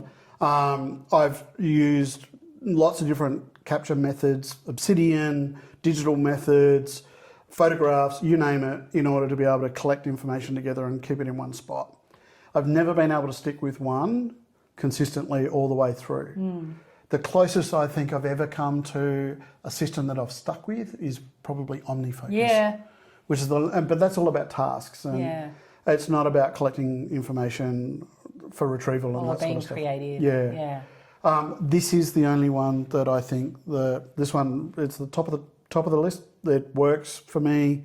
I can consistently, even if I fall off the Bujo wagon for a bit, I can pick it back up straight away. I know exactly where I'm at, and I can just carry on. Yeah, during the Troubles earlier this year, I can see there's a couple of bullet journal pages where I was trying to keep track of aspects of the Troubles. And then I'm like, I actually don't want to write any of this down. This is just making things worse for me. Closed the bullet journal, left it on my desk. It's just got a gap. Yeah. That's all. Yep. You can't even see the gap in the pages. I picked up again and picked up the daily log months after the last daily log. Yep. Months. Yep. And I don't use a daily log every day. Yeah. Because don't always need to. Some days are so full with something that there's no point. Yep. Some days, I don't know, for whatever reason, I just don't. Yeah. But the bullet journal is a very forgiving medium. Yeah, we've shown you a few things here. I realise in doing this, there's probably heaps more to talk about. So you tell us what you'd like us to cover. Maybe we do this again, depending on how Editing Inga feels about it. Future Sorry, Editing Inga. The last thing that I would say, I was just thinking about things that you keep. I don't have a collection for this, but I put this information at the back of my bullet journal. And you saw it there. There was all the school holidays because I've got school-age kid. So when are the terms, when are the holidays coming up, that just kind of helps me to be able to do some planning. I just know to go to that page. The other one that I have is all of the medication that our family is on. Oh. So not only the medication that I'm on, but medication of the other family members, whatever they're taking at whatever particular time, because you never quite know if you're going to be asked for that information. Yeah. And chances are when you are asked for that information, it's not going to be over coffee at some sort of relaxed period of time. You're likely to be in a situation where somebody really needs to know what medication another person is on that's close to you. Yeah. So to be able to turn to the back of all of my most recent probably 3 bullet journals. Yeah. I've started doing that. Doing that, yeah. Because sometimes I go on and off medications for different reasons. I can go straight to that and I can go, yes, this particular person is taking this particular medication at this particular dosage. Because they might need to know. You know you can track that in the health app. Yeah, I know, but Did you know you can actually track other people's as well, and you can share between families? No, I didn't know that. Yeah, so Luke will show you how to do it. Yeah. But so it's very, very handy. And like, I would be worried for privacy reasons to put that in a bullet journal. But at the same time, I could see exactly why you would, because when you're in a crisis situation, or you're like, which button do I press? Yeah. But you like a physical, tangible thing is Yeah. just so much easier for our brains to handle Yeah. information in. The other thing that I like about it is, for the few times that I've had to use it, and I've had to actually use this, you pull that out and you show it to a paramedic, Yeah. and they know that that's up to date, Yeah. right? Like you've spent the time, you've written this stuff out, like you've applied care to that. Yeah. When you're doing a digital one, maybe you slip, maybe you forget, you change your Very medication, true, you 'cause it didn't. disappears from view. Object permanence is Object permanence. Yeah. I mean, this is the ADHD thing, right? Like, if you've got ADHD and you can write by hand, a lot of books dying art, Yep. and we don't get much practice of it past school anymore. Like I did, because I studied architecture back in the day. Yep. And I've just got a lot of hours under my belt Yeah. labelling drawings. Yeah. These sort of concrete anchors, I suppose, that, like, help our brains to just, retain information. Like, it's old but good. Yeah. Yeah. So if you've got ADHD or autism or both, or tendencies as I do, like I've got a large amount of tendencies in the autism spectrum, like the kind of, it helps you with ordering things. Like, it's an orderly process, but it allows creativity, right? So it sort of scratches that itch of the kind of autistic tendencies to want to find patterns, to organise, to do things in a particular way, to have rituals. Yeah. But it doesn't do it in such a way that it sort of constrains you, because a lot of productivity systems make decisions for you and kind of impose them on you. And I think the bullet journal doesn't really, or at least not in the same way. Yeah. Yeah. So I think as we wrap up, I've got an ask for our On The Reg fan. If you were to spin up a bullet journal for your PhD student, what would you include as maybe inserts, or as, like we've done in this example, a template or something that a PhD student might find useful? They might not need to necessarily find it useful on day one, so you might put it on page 253 as like, hey, don't forget, this is how you code qualitative data. Because we're thinking of manufacturing one. Maybe. Yeah, I don't know. But we don't hold all the juice that is a bullet journal. What potentially you could do with it. But if we were to build one, what would be in it? What would be in it? And then teaching, for instance, we haven't covered. Oh my god! And I don't think we've really so covered much spreads. teaching. So maybe we'll do another episode about spreads. Yeah. Yeah, because they're templates that you fill in, like they're structured ways of thinking. Yeah. But we should do our readout. Have we got it in front of us? We do, on the laptop, which is somewhere else. Over there. So can we remember it? we Thanks for joining us. thanks for joining We're us. not doing a 2-minute tip. No, because although I do have one, it's on the show notes, and the show notes are Over there, being there. charged over there. Yeah. And like we're going to run out of battery. This is what always happens to us when we film. So So a few things. Thank you for writing. We will put links to. thank you for watching. Thank you for watching and listening. We will put links to everything in our show notes below. Thank you for those of you who have supported us through our Ko-Fi site, joining sometimes the $2 a month. That's all it takes. We love that. Yeah. It helps to offset some of the costs. We're a very small business. Very small business of running and producing the podcast. That's where we spend the money. It's just on the podcast. If you want to write to us, you can write to us at pod@ontheregteam.com. It will come through to a special little email address that gets surfaced, and I take all of those emails and we'll get to read them at the next available podcast. We can also do speak pipes. Yes. No one's speak piped us for ages. So get onto it, people. Speakpipe.com/thesis whisperer.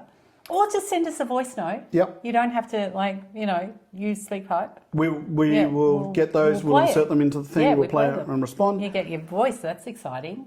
Yeah. Links to things at the bottom of the show notes, including Yes. Isabella's science template. DOI template. DOI which we'll template, be which might- exploring. Yes. And we're on socials. We're on LinkedIn. You can search On The Reg team. I am terrible at this, but we have an On The Reg team page, Yep. like as an organisation, because we are. Because we are an organisation. We're a very small business, but very organised. Professional outfit. Totally professional. Yeah. And you can follow along there. In fact, today I have just put up a photograph of Inga trying to make this camera and our microphone sync, and she's got this face that's like, Yeah, that's my technical troubleshooting face. I don't like it. this is not going well face, which is hilarious. It wasn't going well. So I'm on LinkedIn a bit, but that's pretty much it. I'm nowhere I else. have no boundaries on LinkedIn. Just friend me. Yeah. I friend everyone. There's really dodgy things that come through there. I just wait until they're dodgy and then I kick them off. Blocked. Yeah. But otherwise I just say yes to everyone. Okay. I have a first in, kick them out subsequently policy. Okay. So friend me, because that way you can DM me. And it's the only way to direct message me. Where are you elsewhere? I am thesiswhisperer.com. Mm-hmm. I'm on Instagram as Thesis Whisperer. Oh, are we talking about? Latte has her own Instagram. Of course she does. Her handle is Coton, Coton, because she's a Coton de Toulier, flea catcher.